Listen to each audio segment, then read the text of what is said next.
अभी हाल ही में Elon Musk ने एक मानव में न्यूरालिंक उपकरण के सफल प्रत्यारोपण की घोषणा की है। ये आप लोगों ने भी सुना होगा कि अब मानव के दिमाग में एक चिप लगाई जाएगी और जो लोग देख नहीं पाते हैं, जो लोग बोल नहीं पाते हैं, जिन लोगों के हाथ नहीं है या हाथ हैं तो काम नहीं करते हैं, वो लोग भी अपने काम आसानी से कर पाएंगे। आप लोग इसे इस तरह से समझिए।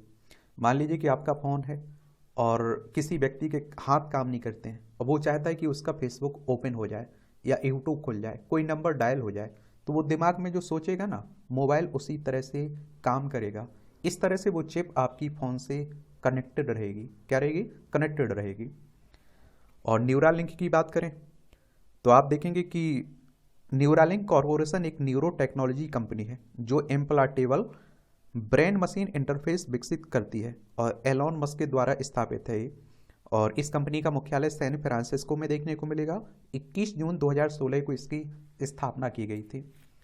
तो यह उपकरण मुख्य रूप से एक बड़े सिक्के के आकार का है और जिसे विशेष रूप से ब्रेन कंप्यूटर इंटरफेस के लिए खोपड़ी में प्रत्यारोपित करने के लिए निर्मित किया गया है। और आप देखिए, न्यूरालिंक ने अन्वेषणात्मक उपकरण से छूट के तहत अमेरिकी खाद्य और औषधि प्रशासन से मंजूरी भी प्राप्त कर ली है। अब आप कहेंगे कि ब्रेन कंप्यूटर इंटरफेस क्या है?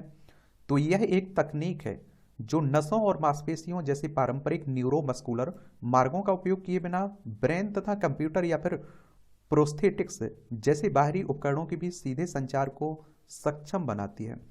और इसमें आमतौर पर ब्रेन की गतिविधियों का पता लगाने के लिए सेंसर का उपयोग किया जाता है और जिसे बाद में आदेशों या फिर कार्यों में परिवर्तित किया जाता है और जिससे व्यक्तियों को उपकरणों को नियंत्रित करने या फिर अपने विचारों का उपयोग करके बाहरी दुनिया के साथ संपर्क होता है। और ब्रेन कंप्यूटर इंटरफेस के संभावित उपयोग क्या है?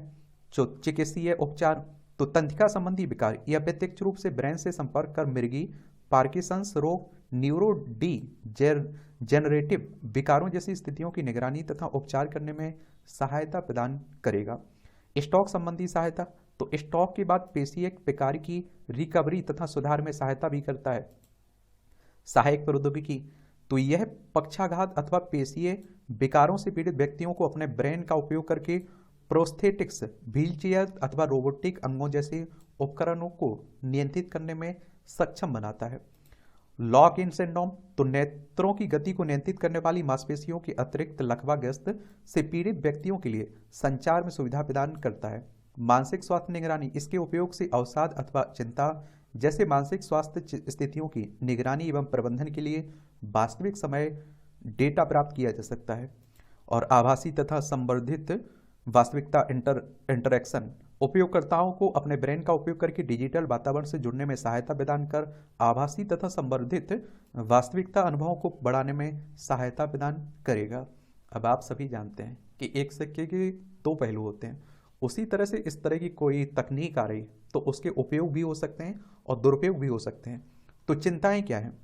ब्रेन कंप्यूटर इंटरफेस से संबंधित नैतिक विचार क्या है? तो गोपनीयता संबंधी चिंताएं।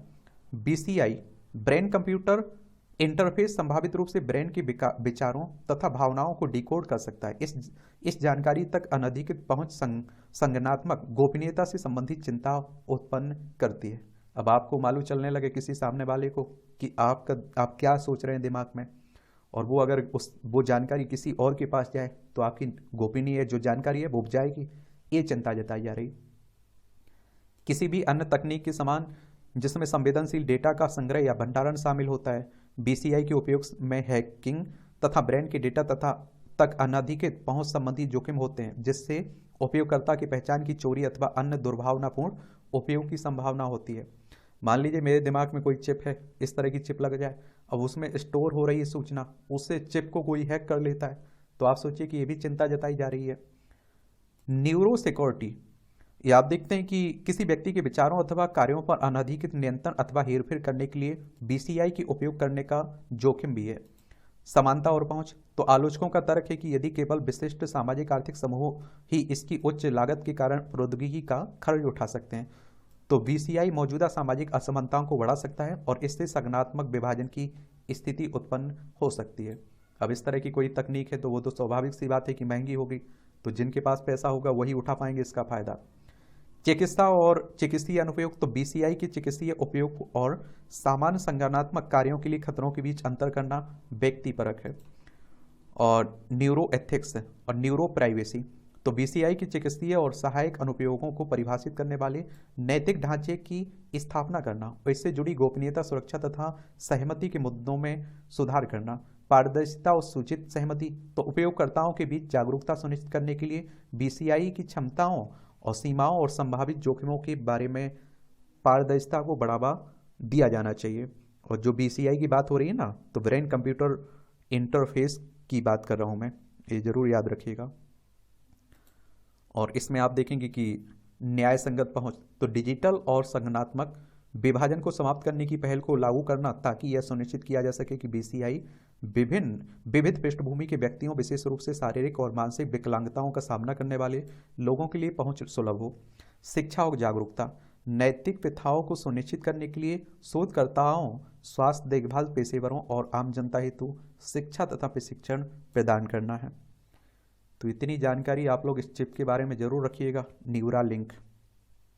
अगर किसी गवर्नमेंट एग्जाम की तैयारी कर रहे हैं तो क्वेश्चंस पूछे जा सकते हैं। तो इतने पॉइंटों में से आप लोगों का अगर पूछा जाएगा तो लिख पाएंगे, आप लोग उसका जवाब दे पाएंगे। आपका कोई सवाल हो, सुझाव हो तो ज़रूर आप लोग बता सकते हैं।